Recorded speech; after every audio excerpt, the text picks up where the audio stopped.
Three different families in three different grades in three different schools in Horry County are now coming forward to share their stories of relentless bullying. This as the Horry County School District remains silent on the topic. The circumstances surrounding the latest allegations are different. However, the core complaints are exactly the same: a lack of communication and sensitivity. They wrote, "Michaela Bingham should die, she should kill herself." That's serious stuff when people write somebody should kill themselves on a bathroom wall for a whole entire school to see. Those words are tough to forget for 16-year-old Michaela Bingham. I can't get away from it. Online, at school, everywhere she turned, relentless harassment from a female student and her friends. There was this one time where I was receiving text messages during class, and they were like, "I'm gonna come find you." So I went down to the police officer and I showed him, and he was like, "Oh, this is all middle school drama, we're not dealing with it," and sent me back to class. After that, I just felt like no one was going to do anything about anything, so. Tanya's continued push for answers from Socastee High School left her grasping at air. They passed me from the principal to the assistant principal to the counselor to the SRO officer, and it's just like a never-ending circle that nobody wants to take care of. At wit's end, Tanya transferred Michaela from Socastee only to find the harassment and frustration didn't stop. I've had at least 8 officers tell me there's more serious cases going on here. And I know there are more serious cases. These small incidents lead up to big incidents, and if you don't take care of them when they're small, something bad's going to happen. In fact, Horry County Police responded to the latest incident on May 4th when Michaela and her stepbrother ran into the same group of girls while walking their dog near Garden City Pier.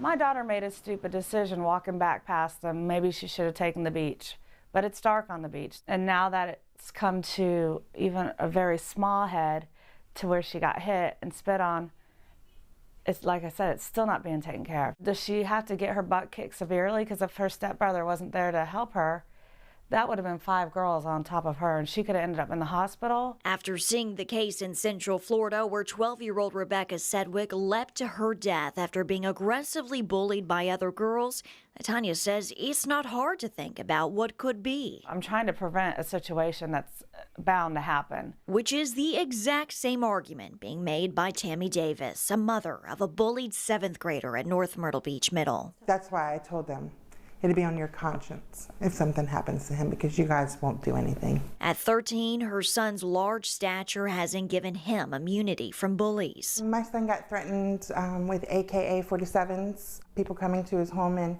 shoot up his family. I brought that to the authorities. I went there, addressed what can I do about this, and they just laughed it off and told me that that's just 13-year-old kids just being 13-year-old kids talking. And how close were those threats in proximity to his suicide attempt?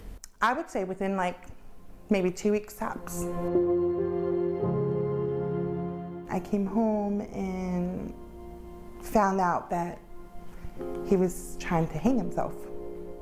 But then somehow the word got leaked out at school, and then he got made fun of for that. Tammy's son feels no one takes him seriously at school, all while the bullying continues to escalate. So I get the disciplinary report, and all the disciplinary report says horse playing in the bath, student horse playing in the bathroom, went into slap boxing.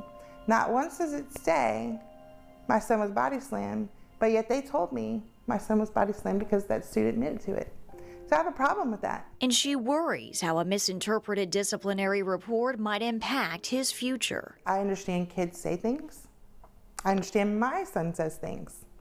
But that still does not deserve you to hit somebody. The latest research shows that out of a classroom of 25 students, 2 to 3 will experience bullying, and of those, 1 will experience it over a long period of time. And those are the ones Dr. Andrew Terranova is most deeply concerned about. When it's persistent, when it lasts a long period of time, that's when the worst outcomes happen. Bullying may not be a crime in the legal stance, but as we have seen time and time again, young kids are now taking very drastic measures to escape rape, the ridicule. If you think about it, if any of those things happen to adults in the workplace, it wouldn't be tolerated. So I think we owe it to children to do what we can, even though we don't have all the answers at the moment.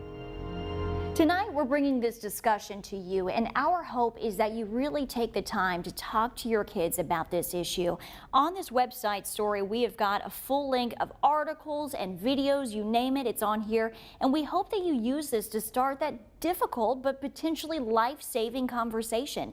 And you know what? If you are having issues with your schools, well, you don't have to settle for a lack of response. Down at the bottom, we're actually listing exactly who you need to contact and when. Reporting tonight in the studio, I'm Heather Biance for WMBF News.